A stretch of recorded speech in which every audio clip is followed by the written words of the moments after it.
So the video you're about to watch was captured raw while I was on a toy hunt at Target, and we rounded the corner on the Marvel Legends aisle, and the toy store department manager was there, and he just kind of unloaded on us about scalpers.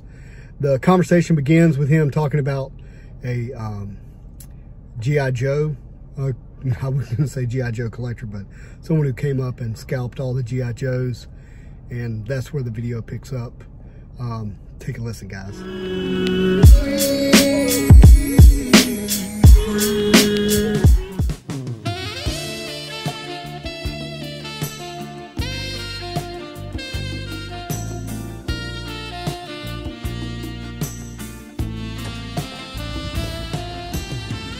Still almost nothing.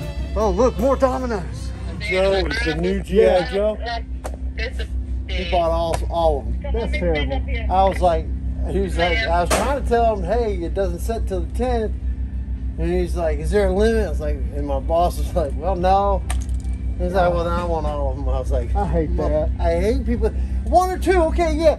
You put one for your collection here, a kid, because there's a black guy comes in here for Hot Wheels. Yeah. And he always buys like 30 cars.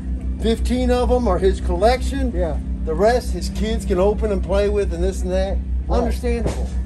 But man, when you buy them okay, I'm gonna buy all 3 of these, sell them on eBay. Yeah. Blah, blah, blah. I can understand maybe 1 or 2 extra. Keep one for yourself.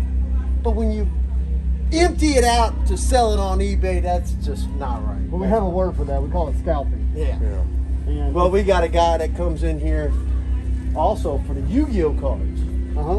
And I didn't know this, but the lady that puts out all the baseball cards and Yu-Gi-Oh cards, there's a guy that comes in here and he's got his own personal scale. He'll take the pack, put it on the scale, and if it weighs just a tad bit more than a regular pack, he knows there's a special card in there. Are you serious? Yep. If it's like a gram off, or a gram more, he knows there's a card in there. And he came in one day. She said she was just pushing her buggy with baseball, football, and all the cards. He said, I want that whole buggy. He literally bought the whole freaking buggy.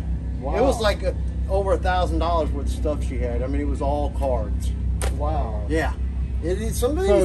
Some people are crazy. I used to be like that with like comic books back in the 70s and 80s, but never the way some people.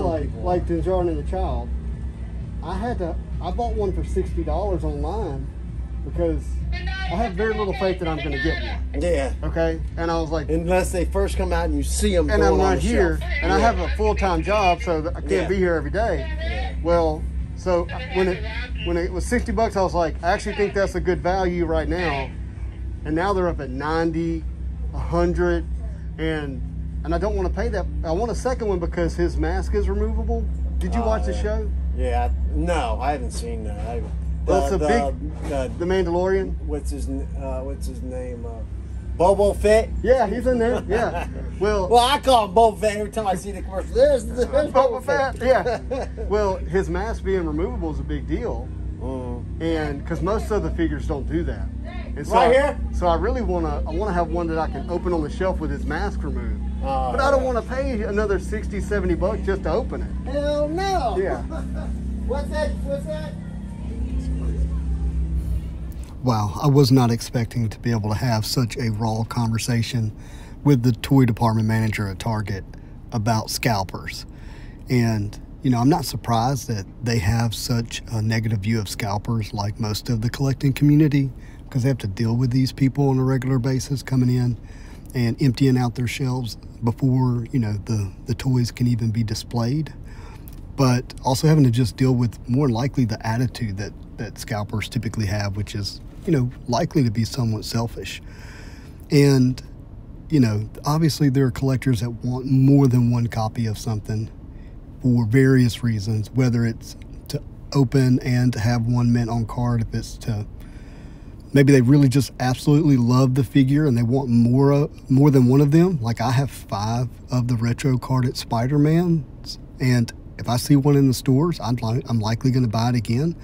I just really enjoy that figure. I have 13 of the McFarlane Spider-Man. So yeah, there are some collectors who just love a particular figure for whatever reason, but it's universal.